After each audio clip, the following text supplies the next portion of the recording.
picking it right back up with these witnesses here, guys. All right, we are at page 86. All right, let's get into what this is, all right? So on the 28th of November, 2022, 15 days after the event, at 7:44 p.m., Detective Sergeant Jess Stennett of the Idaho State Police was contacted by telephone by date of birth 1976. Blank blank was a previous blank of mine from Meridian, Idaho. A previous what of mine? Okay. Blank blank asked if I was part of the homicide investigation in Moscow, Idaho. He asked because he had received a phone call from a person who claimed to be with the FBI. Blank blank was somewhat skeptical because the number returned to a Detroit, Michigan area code. He contacted me because his attended the University of Idaho and may have information about persons who are associated with the homicide victims. Okay, because his what? Son, daughter, attended, or a relative attended the University of Idaho and may have information about persons who are associated with the unaliving the victims, okay? So he asked if I could reach out to his date of birth 2002, his son, his daughter, I don't know. Okay, his daughter, and talk to her about what information she may have. All right. So on December 2nd, 2022, at approximately 11:05 a.m., Detective Tolson and I, conducted a recorded telephone interview with and that's the phone number, okay? I guess I'm assuming this is his daughter. Okay, so she was attending the University of Idaho and was living in Moscow. She was the blank blank of her sorority, blank blank. Okay, so she was something in the sorority, whatever, high up, I don't know. So, blank was classmates with Xana. She was not close to Xana, but knew her primarily through her ex-boyfriend, her ex-boyfriend. I don't know if she means Xana's ex-boyfriend or her very own ex-boyfriend. I don't know, but that's him, blank, blank, blank, blank, date of birth 2002. Last year, while she was dating, that's her ex then. So last year, while she was dating this person, she would visit Xana's old apartment on a weekly basis. She still saw Xana around campus and town, but she did not hang out with her like she previously did. She did not go to the current apartment, the King Road house, because was there on a regular basis. Who was there on a regular basis? Hunter? So let's read that again. She did not hang out at the King Road house because this person was there on a regular basis. Hunter was there on a regular basis, right? Yes. Now, that also could be Dylan and Bethany. She added, was a member of the frat. Okay, Hunter Johnson, correct? But she wouldn't hang out there because he was there all the time. Interesting. Was that her ex-boyfriend? Okay, blank. She described seeing Ethan at the old apartment when she was there with last year. She did not believe Xana and Ethan were officially dating at the time. Okay, at that time they weren't officially dating. Okay, she did not know any person Xana was dating last year. Okay, she did know one of friends and fraternity brothers had a crush on Xana. Okay. So are we talking Hunter's friends? So let's read that. She did know one of Hunter's or somebody's friends. I'm saying Hunter Johnson here. One of his friends and frat brothers had a crush on Xana. We keep hearing about everybody had a crush on Xana. That's the second time now we're hearing about this, right? At least in these documents. The individual's name was that blank, blank, blank, and the date of birth 2020. No. He wasn't 1 year old, idiots. Idaho State Police. Oh my gosh. 2001. Oh, wow. Yeah, real good, isn't it, guys? Now we got two infants running around this case. Get out of here. This is ridiculous, Idaho. All right, anyway, she was not aware of anyone stalking or having issues with Xana. All right, sure. She was not close to Ethan. She knew him from last year while she would visit at the old apartment. Yeah. With She primarily saw Ethan at parties. Yeah. She did not know Maddie or Kaylee very well.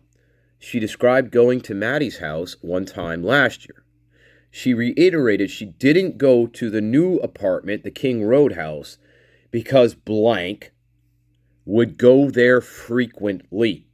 Hunter, I'm guessing. All right, and apparently she didn't want any encounters with this person. Yeah. Okay, she knew blank through her roommate who played with Okay, I don't know. She saw her at parties but did not have a relationship with her. Okay. She described last year. Blank expressed concern because she had seen at parties. Okay. Okay, so wow. Let's keep going. She did not know personally. She did know her sorority sister. She described blank and blank being close friends. She knew date of birth 2002 from hanging out last year at the old apartment, but did not know much about her. Okay, wow. What the hell is going on here? So there's concern being expressed of these people that she knew through roommates, played this, whatever that is. She saw her at parties but did not have a relationship with her. Okay, she described this blank last year. I don't know. And blank expressed concern because she had seen blank at parties. Okay, so we got concern about certain people we're seeing here. Yeah, there's concern being expressed, and it's very unclear. Because, well, everything's blocked out. But, wow. All right, she recalled visiting Xana's old apartment last year because a friend she was close with, blank, lived next door. She described blank and Xana having a close relationship. Okay. She stated blank was no longer at the university because she graduated last year. Okay, we're talking about a female. However, blank could have been sent a text about... Wait a minute. However, blank could have been sent a text about the night of the unaliving, the homicide. The text was screenshotted.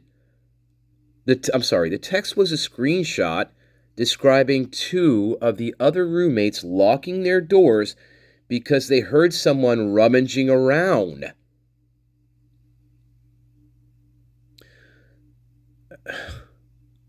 The text was a screenshot describing describing Bethany and Dylan locking their doors because they heard someone rummaging around.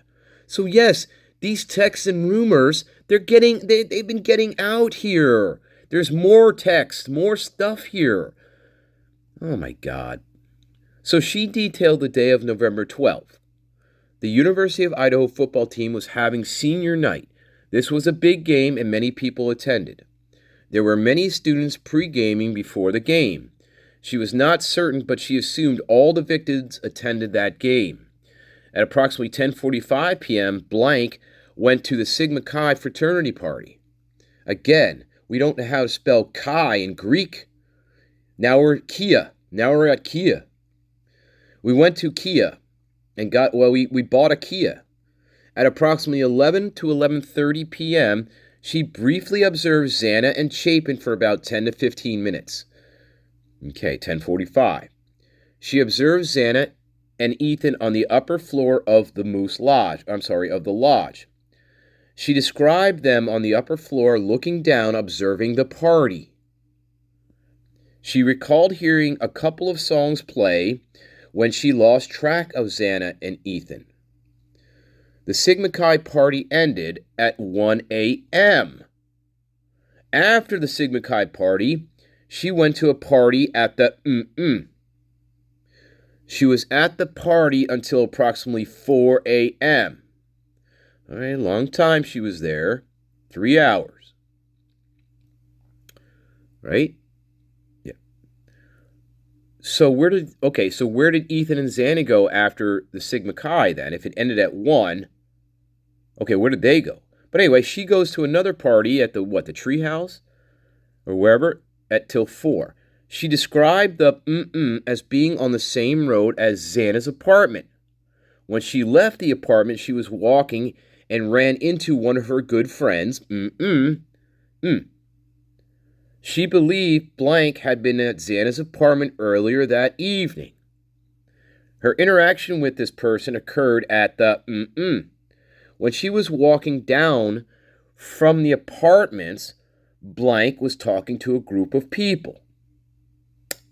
She believed blank stayed at the when she left. Okay, stayed at the treehouse when she left.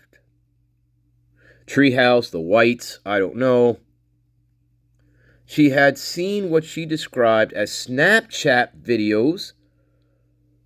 Oh, boy. Oh, okay, all right. Wow. She had seen what she described as Snapchat videos blank took at Xana's apartment earlier that evening. She provided blank's phone number, which is that. Okay, blank was going to provide this person a ride back to Boise when she went home. Back to Boise. Everybody's going back to Boise. Grief. Okay, so blank added, Xana was very close to the She believed we should talk to her ex-boyfriend. He frequented Xana's apartment regularly. She did not know if he was at the apartment the night of the unaliving. She provided his phone number. She was not aware of any strange people who may be around campus. Most of the parties are policed by sober bros who are frat members who remain sober until they're not. Okay? Yeah, that's not a good system, I'm just saying. Whatever. Just my opinion. She described a social media app called Yik Yak that Dylan likes to use. And others. But Dylan. She described a social media app called Yik Yak, which is used to post a variety of information. Yeah. The posts are anonymous and can be seen by everyone on the app in a 5-mile radius. Good way to spread rumors, right? Good way to spread rumors in a 5-mile radius, right, Dylan? It's a good way to spread rumors, Dylan. You could do it anonymously. Yeah. Parties are sometimes posted, but she did know if anything was posted about the King Street the night of the unalivings. So is that a typo again? But she didn't know if anything was posted about the King Roadhouse on the night of the homicide. I guess that's another effing typo from the Idaho State Police and their shitty writing ability. Yeah, that's a big difference between knowing and not knowing, right? Yeah. She stated many of the students use Snapchat and have active Snap maps. However, she did not see Kernodle or Chapin on Snap maps from that night. Okay. She described the apartments in Moscow, Idaho. The apartment was nicknamed the Treehouse the Whites. The Whites. She believed many people who lived at the apartments were close to Xana. Okay. She believed the FBI had contacted individuals at the apartment already. Wow. All right. At approximately 11:46 a.m., the interview ended. On December 5th, 2022, Detective Tollison contacted and told Detective Tollison he was not at the King Street Apartments the night of the unaliving. Oh, sure. I guess they just leave it at that, right? I contacted to clarify if she knew for certain that blank was at Kernodle's the day of the homicide. She told me she was mistaken. Oh, for God's sake. Blank had been at blank's apartment, which was in the same area. Oh, my God. So they're like, no, he was like, no, I wasn't there. And they're like, and they check with her, and they're like, oh, I was mistaken. And they're like, oh, okay, well, never mind. Let's forget it. Wow. Oh, my God. Okay, no, recording notes were turned over to Moscow State Police Department. Wow. Wow, there you go. Jess Stennett. Good job, Jess. Wow. Okay, on to more stuff. Okay, 1113 crime scene. That's coming up next. Wow. Wow, 32. We're on page 89. Wow. All right, crime scene. Jeez. Okay, summary narrative. Victim 1, Kaylee, Maddie, Xana. Come on. And Ethan. Okay, witness 5. We got a couple different witnesses here now. We got witness 5, 19-year-old female. Witness 6, 19-year-old female. Okay, 2 witnesses, both 19-year-old females. The vehicles. Okay, we got a Land Rover. Well, of course, okay, these are victims. Okay, I'm sorry. These are the victims' automobiles. Land Rover, Chevy Cruze. Yeah. A Honda Civic. A Ford Goldline camper. Fuck. Wow. A Jeep Wrangler, right? Red. Okay, so here's the narrative. Okay, so this is crime scene. All right, this is at the crime scene. Let's go. At the crime scene. God, success walks hand in hand with failure along Hollywood Boulevard. All right, on November 13th. All right, November 13th, the day, right? 12:22. 12:22. MPD requested Idaho State Police District 2 investigations to assist with the multiple homicides at the King Road house. At about 12:34 p.m., Idaho State Police Sergeant Darren Gilbertson advised me of the request. I was assigned as the Idaho State Police lead crime scene investigator. All right. At about 2:41 p.m., I arrived on the scene. Already on scene were Moscow Police Captain Roger Lanier, Sergeant Dustin Blaker, Detective Payne, and multiple other MPD officers providing scene security. Detective Blaker provided me with the following verbal briefing. All right. A. At about noon, MPD was dispatched to an unconscious person laying inside the residence. When they arrived, 2 household occupants identified as Bethany Funk and Dylan Mortensen, along with 2 other females and 1 male, were outside the residence.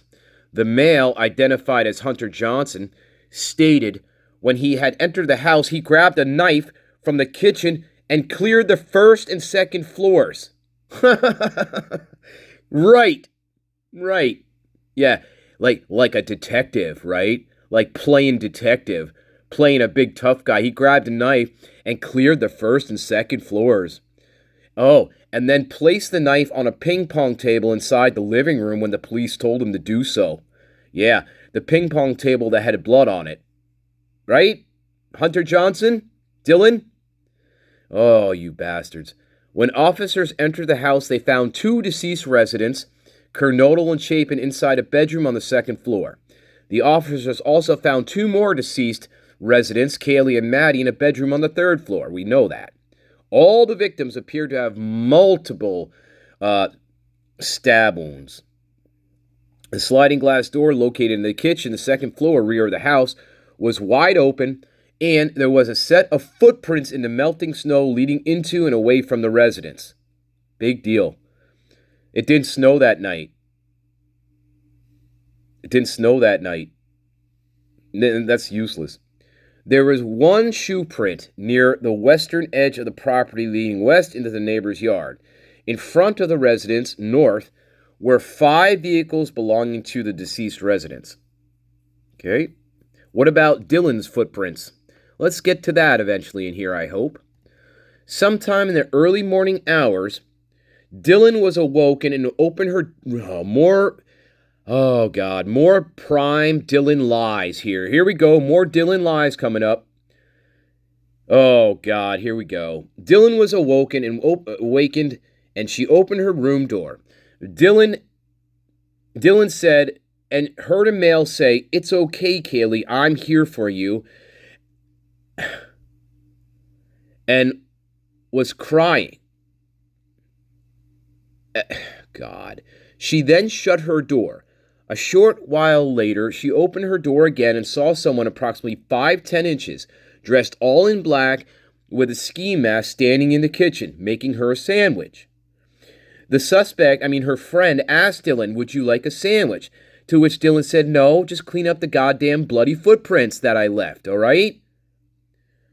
She made eye contact with her friend and can see they were white, though she doesn't know how she knows that, remember, through the cutouts for the eyes. The cutouts for the eyes. She shut her door again and texted her friend. Texted Bethany, whose bedroom is on the 1st floor. And Bethany told her to come run down to her room and join her because it's better than being alone. So Dylan ran down the stairs to the Hobbit's room where they fell asleep. Yeah, there you go, guys. This is all a lie. This is all bullshit from the Prime. Once again, no, this never happened. No, this never happened. She did not hear anybody say, "Kaylee, I'm here for you." That's all a lie. All a lie. Okay, however, if she did hear this, if this is true, let me just say this. This is one of her friends that is saying, "Kaylee, it's okay." Because she knows her friends who are doing this, and she's part of it, right? So if this is true, this is one of Dylan's friends who knows Kaylee, and Dylan knows who this person is. This is the only scenario where this would happen. The only scenario. However, I don't believe that this is what Dylan heard. Remember, Dylan didn't say this. Dylan said she thought she heard somebody say, "It's okay, I'm here to help you," in speaking to Xana. In speaking to Xana, not Kaylee. It was Xana. Remember? Dylan, do you remember? See, Dylan can't get her story straight. Dylan changes her story 17, 18 different fucking times. So this is either a total lie, which I believe it is, because we're not talking about Kaylee. We're talking about Xana. Remember, Dylan? It was supposed to be about Xana in the bathroom crying. And a male coming to say, "It's okay, I'm here to help you." That was what Dylan originally said. Not anything about Kaylee. See, once again, the Prime is substituting people here. Because, well, she's making this whole story up. Yeah, that's bullshit. Bullshit. Yeah. What story number is this, Dylan? Number 725 in your story making? You fucking Prime. You are the fucking Prime, Dylan. Did you watch any more Vampire Diaries to get your story straight? I guess it didn't help. Well, yeah, it actually did work because this wasn't a real investigation.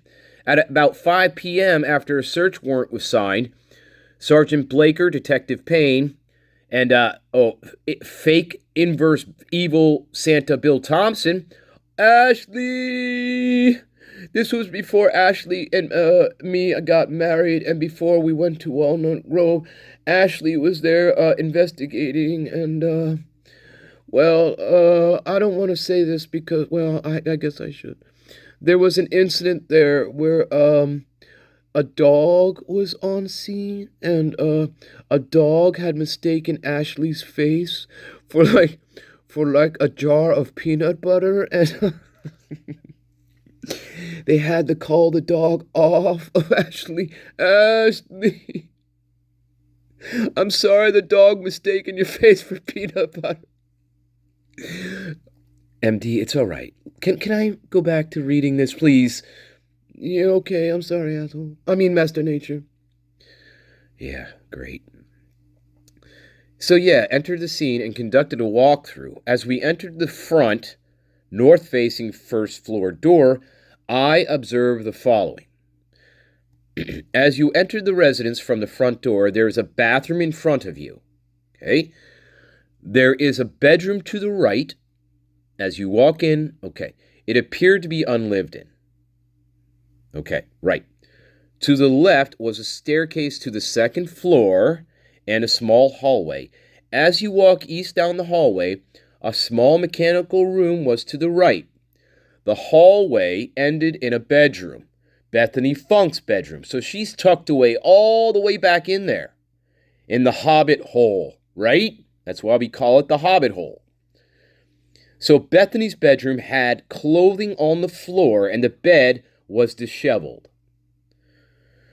Her dresser against the north wall had a broken door and drawer was partially opened. There didn't appear to be any blood inside Bethany Funk's room, the Hobbit's room. According to this person, there wasn't any blood inside her room. Okay, B. All right, so B. As you go up the stairs to the second floor, you enter a small living room area. There was a folding table set up on the west side of the area, partially blocking the entry to the west hallway. The table had multiple red solo cups on it in game formation for beer pong, along with a small steak knife. There were multiple areas of red liquid on the table that appeared to be blood. As I walked west from the living room, there was a half wall to my right. I could see multiple drops and runs of red liquid along the entire half wall. Yeah. Guess there was something going on there, right? Across the half wall north, I saw more red stains on the wall above the first and second floor staircase. Yep. The stains and liquid were consistent with, The stains and liquid were consistent with cast off and appeared to be blood. Continuing west down the hallway, there was a bathroom to the left, with the hallway ending at a bedroom. On the north wall of the hallway, near the bedroom door, there appeared to be a red-colored transfer mark at approximately my shoulder height. Yep, C. From the living room, looking into the west bedroom, I could see a female, Xana, lying near the center of the room. Her legs and arms appear to be covered in, Her legs and arms appear to be covered in that, and as I entered the bedroom, I saw multiple drops of red liquid near the entrance and multiple red-colored drips on the door above and below the doorknob. Wow. A male, Ethan, was laying in the bed partially covered by a blanket and comforter. His neck and chest were heavily covered in red liquid. Multiple walls appeared to have red-colored cast off, and there were multiple areas on the floor with pools of red-colored liquid. All the red-colored liquids appeared to be blood. Kernodal, Xana,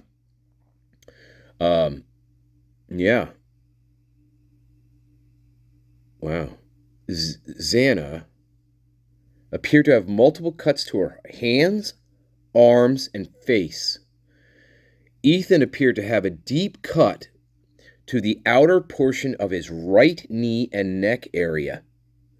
On a desk against the north wall of the bedroom was Xana's University of Idaho ID, along with a rolled up $2 bill and a consistent with a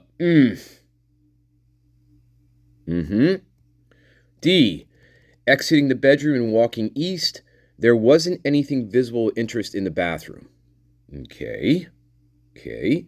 Outside the bathroom door, there appeared to be small drops of red liquid near the baseboard, a small smear of a red-colored liquid on the south wall, and a hair stuck to the wall. Wow. South out of the living room was a small step down and a bedroom immediately to the left. East of Dylan's room, I guess. South was a staircase to the third floor and a small storage area under the stairs, which makes for a good hiding spot. To the right, west, was the kitchen. Dylan's room was messy. Dylan's room was disheveled and messy and psychotic. No, I don't know. Dylan's room was messy with multiple items of clothing on the floor and a notebook in disarray on the floor near her desk along the north wall. Her bed was unmade, and her University of Idaho ID was on the floor near the south wall under her makeup desk. There was no apparent blood inside of her room. Okay. The storage closet was tidy with nothing of interest noted. The kitchen counters were cluttered with dirty dishes. I'm sorry, this is H. The kitchen counters were cluttered with dirty dishes, orange containers, and a fast food bag from Jack in the Box, labeled Xana, near the sink. The sliding glass door was just over halfway opened. On the outside of the window on the south wall were 2 handprints and a possible face print on the glass. There were also red-colored drips on the north side cabinets near the sink and a red-colored liquid drop on the floor. The red-colored marks appeared to be possibly to be blood. As I walked south up the stairs, they switched back to the north. Okay. On the center wall banister were red-colored liquid smears. Yeah, they appeared to be blood smears. At the top of the stairs was a small hallway. Directly to the left, west, was a bedroom, Kaylee's. The bedroom was clean with the bed unmade and a black-colored coat laying on the ground next to the bed on the left side when looking from the foot of the bed. Partially behind the door on the north wall was a wire dog kennel.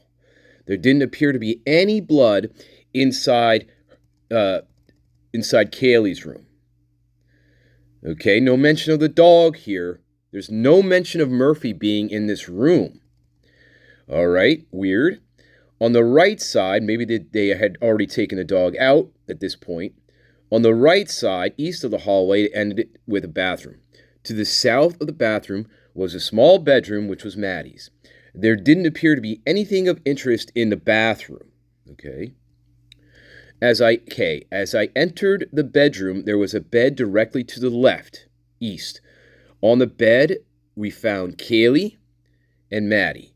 They were covered by a beige-colored comforter with a large pool of red liquid near the center of the comforter. Multiple walls and the ceiling had multiple areas of red color cast off. Maddie had multiple visible cuts on her face. Maddie did. Kaylee had severe trauma to her face and visible cuts with a large amount of dried red color liquid on her face. There appeared to be aspirated blood coming from her mouth. Oh, brother. That must have been awful. My God. Wow. Near Maddie's left hip was a tan-colored leather sheath partially covered by the comforter. On the door edge, I saw multiple red-colored transfer smears. The upper mark was at approximately my shoulder height. All the red-colored liquids in the room were consistent with blood. Okay. Wow. So we hear the knife sheath. Now it's partially covered by the comforter. Partially covered by the comforter. At about 5:24 p.m., I assigned Idaho State Police Detective Jack Schweck to start a pre-evidence process video. I directed ISP Detective Gideon Roberts to start scene overview photographs. I directed Idaho State Police Detective Hugh Powell to complete a scene sketch. After the vehicles were videoed and photographed, I directed Idaho State Police Sergeant Darren Gilbertson to search them. The vehicles were a blue-colored Honda Civic, Arizona registration, a silver-colored Range Rover, Washington trip permit, a white-colored Chevy Cruze,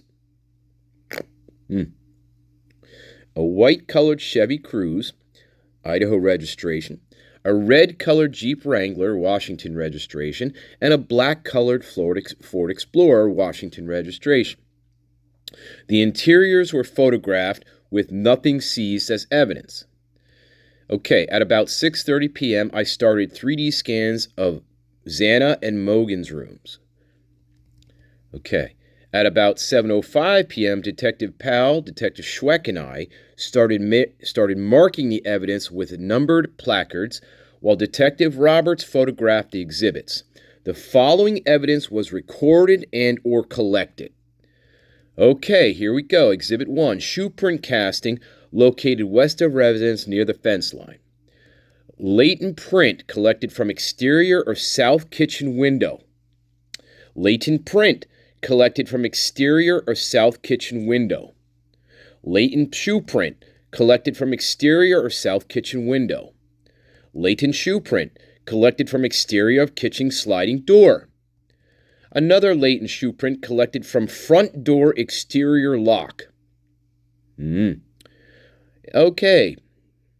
Well, where's the latent print from Dylan's door? We don't have that yet. Xana, located on the floor of floor 2 west bedroom. Gray-colored iPhone located on floor next to Xana's left side. All right, pink-colored laptop located on chair 2 of floor 2 west bedroom. Okay, right. Ethan, located on bed of floor 2 west bedroom. Pink-colored iPhone located on bed of floor 2 west bedroom.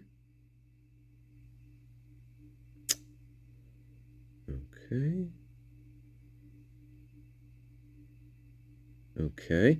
Black-colored iPhone located on nightstand of floor 3 east bedroom. A K-bar sheath located on bed of floor east bedroom. Here's a K-bar sheath.